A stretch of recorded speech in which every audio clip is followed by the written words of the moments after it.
If you're any sort of wrestling fan, at one point or another you've envisioned yourself winning the World Heavyweight Championship. We've all done it! Your brain transports you to a fake crowd of thousands of people and you win that coveted title in a moment you'll remember forever. Even though you're actually in your bedroom and in your pants. When you see a truly heartwarming celebration play out in real life though, it's hard not to be taken aback by it. It's like we all won, even though that's utterly not true and only the person in the ring can be described as the winner.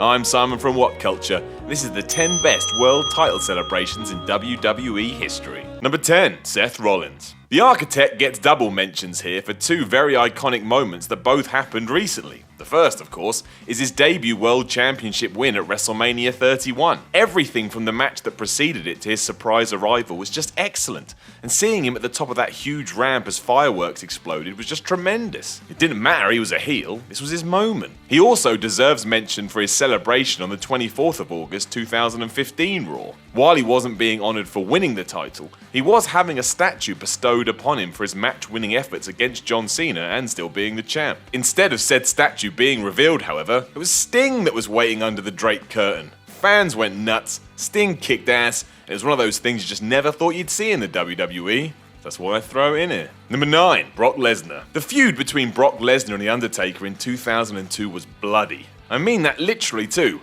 There was so much blood it was almost ridiculous. Even Paul Heyman got busted open just to get in on the action. During their Hell in a Cell match at No Mercy that year though, the Beast did away with the dead man after reversing a tombstone into an F5. It was what he did afterwards that cemented his image in fans' minds. Instead of just going up the ramp like most people would have done, Lesnar climbed the cage and hoisted the belt above his head. He looked like an absolute monster and, dare I say it, a conqueror. It was an amazing visual, even if it was a celebration following a title defense as opposed to a title win. Number 8, Bret Hart. WrestleMania 10 has got a rank as one of the best nights in Bret Hart's career. Not only did he open the show with a classic against Brother Owen, but he closed the night by defeating Yokozuna for the WWE World Heavyweight Championship.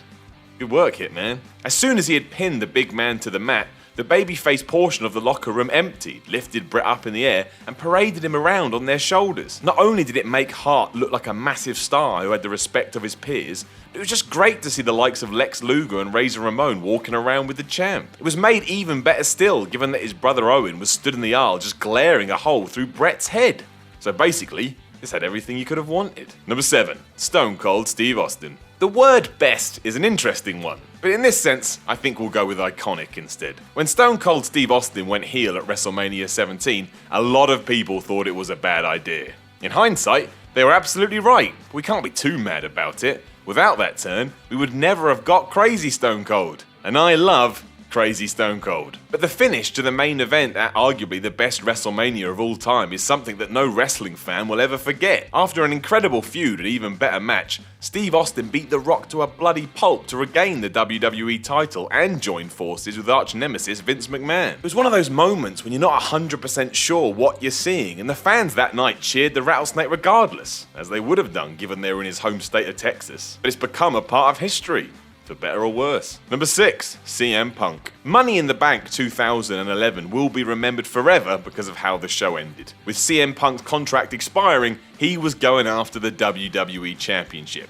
If he won, he would leave the company with the most prized possession in the game, even though he wasn't an employee anymore. Or should I say, independent contractor. Throw in that the pay-per-view just happened to take place in Chicago, which makes the whole scenario next to perfect, and it was a night that will never be forgotten, and nor should it. The icing on this cake came when the unthinkable did happen. Punk nailed John Cena with a GTS to win gold, and then took off through the crowd as an almost symbolic way to highlight the fact that he was indeed out of here. He even blew Vince McMahon a kiss as the chairman looked like he was about to cry. Number 5, Chris Benoit. Tainted now for obvious reasons, back at WrestleMania 20, this was considered one of the most heartwarming title wins in history. Chris Benoit had long been the people's wrestler, a man who gave his all to the sport without too much in rewards. When he finally won the big one in front of a Madison Square Garden crowd against Triple H and Shawn Michaels, it was like every disappointment and missed opportunity had been worth it, and it showed on the man's face. He was overwhelmed. His long friend Eddie Guerrero joining him just made it all the more sweet. It's hard to watch today knowing what we know, but at the time, many fans thought this was legendary. Number 4,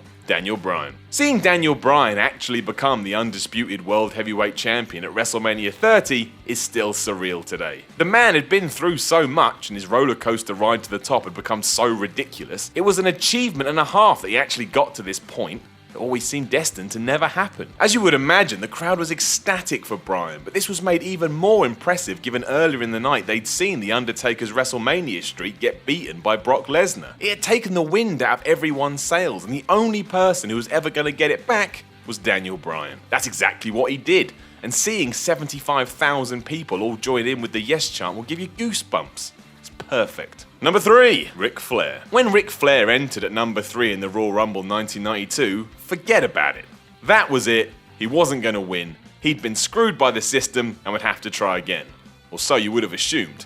This is the Nature Boy though. He doesn't settle for second place. Putting in a performance of a lifetime and coming out on top, it was capped off wonderfully with one of the best post-title promos in history. Flair was always on point when it came to things like this, but hearing him talk passionately and directly about what he'd just been through was captivating. We didn't need big pyrotechnics or confetti from the rafters. Flair sold the whole thing using his words. It was excellent. Number 2, Mankind. Mick Foley was never meant to be WWE champion, or at least that's how it seemed anyway. Always the proverbial underdog, you'd have to have been a confident gambler to have put money on him, just never seemed on the cards. So when he beat The Rock for the gold on the 29th of December 1998, you can just imagine the crowd's reaction. Beloved by most, it was an absolute treat to see their hero coming out on top, and it certainly didn't hurt that this had been instigated by an interfering Stone Cold Steve Austin. Mankind's celebration was incredibly heartfelt, as you could see how much it meant to Foley. It was made even better when DX repeated the act from WrestleMania 10 and lifted him into the air. Everything was just right. Number 1. Eddie Guerrero. Eddie Guerrero's story of redemption is both inspiring and painful to relive in 2016. A man that went through dark times but managed to come out the other side of them. Getting to see Latino Heat win the WWE title at No Way Out 2004 was beautiful. Few gave him a chance before the bell, given he was going up against the Golden Boy Brock Lesnar, but an interruption by Goldberg, a DDT on the belt, and, of course, Eddie's patented frog splash were enough to mark Guerrero's first run as the man. Everything from this point on was just magic. The fans were utterly euphoric, his happiness practically fell off his face, and he engaged his mother in an emotional embrace. He then finished it all off by standing on the announcer's table with the title in one hand and a Mexican flag in the other. No wonder we loved Eddie Guerrero so much. It was as real as it got. Know of any other heartwarming world title wins? Let us know in the comments below, and then don't forget to like, share, and subscribe. You can even come follow me on Twitter at SimonMiller316. I'm Simon from WhatCulture, and the next time I have a shower, I'm gonna pretend I won the WWE title.